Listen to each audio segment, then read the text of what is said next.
Climate change की petrol बहुत अच्छा ट्यूटोरियल है। इसमें आपको काफ़ी पॉइंट्स मिल जाएंगे। सबसे पहले देखते हैं क्लाइमेट चेंज इंपैक्ट की बात करें इंडिया में, तो हमारे यहाँ एक क्लाइमेट फिजिकल रिस्क जो है उसके लिए हमारे पास कोई क्लियर प्लान नहीं है। क्लाइमेट फिजिकल रिस्क क्या होता है सीपीआर, कि मतलब अगर कोई क्लाइमेट कोई हज़ार्ड आएगा तो कितना डैमेज होगा, कितने लोगों को नुकसान पहुंचेगा, उसका एक असेसमेंट, उसको क्लाइमेट फिजिकल रिस्क बोलते हैं। उसके बाद क्या चैलेंज है, तो हमारे जो 80% जो इंडिया हमारी जो पॉपुलेशन है 80% इंडियंस हैं वो ऐसे एरियाज में रहते हैं जो कि क्लाइमेट चेंज से बहुत ज़्यादा क्या है वल्नरेबल है, अलग अलग काइंड ऑफ रिस्क जो है लिखे हुए हैं। सब राइटर सबसे पहले ये बात बोलता है कि जो हमारी जो अप्रोच है वो रिएक्टिव अप्रोच है, वो प्रोएक्टिव अप्रोच नहीं है। सबसे होनी क्या चाहिए प्रोएक्टिव अप्रोच, कि हम पहले से डैमेज कंट्रोल के लिए कुछ ऐसे बिल्डिंग्स बना के रखें, प्लान बना के रखें कि जब डैमेज आए तो वो पहले से ही कंट्रोल हो जाए। ऐसा ना हो कि डैमेज के बाद हमको कंट्रोल करना पड़े। ठीक है, तो इससे हमारा जो मेजर बजट है ना वो हमारा रिएक्शन भी निकल जाता है। तो हम वो राइटर कह रहा है कि हमको प्रोएक्टिव अप्रोच रखना चाहिए। ठीक है, तो आप ये वाला पॉइंट जो है आंसर्स में ऐसे में लिख सकते हो।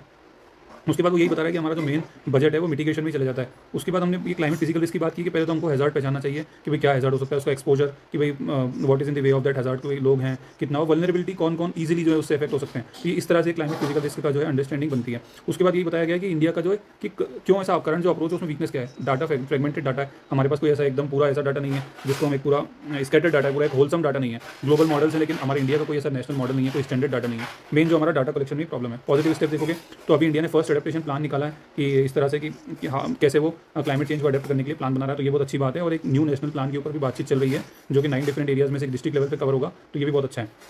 ठीक है, तो इस तरह से है। तो कंक्लूजन अगर हम देखेंगे तो कंक्लूजन यही है कि हमको एक प्रोएक्टिव क्लाइमेट रिस्क मैनेजमेंट जो है बनाना है। प्रोएक्टिव क्लाइमेट रिस्क मैनेजमेंट पूरा वर्ड ही अपने आप में बहुत अच्छा है कि proactive, not reactive but proactive. ठीक है, तो having a strong climate physical risk CPR is the key to make sure India future growth, Viksit Bharat strong and won't be derailed by climate change. तो इस तरह से एडिटोरियल में था friends. Thank you so much.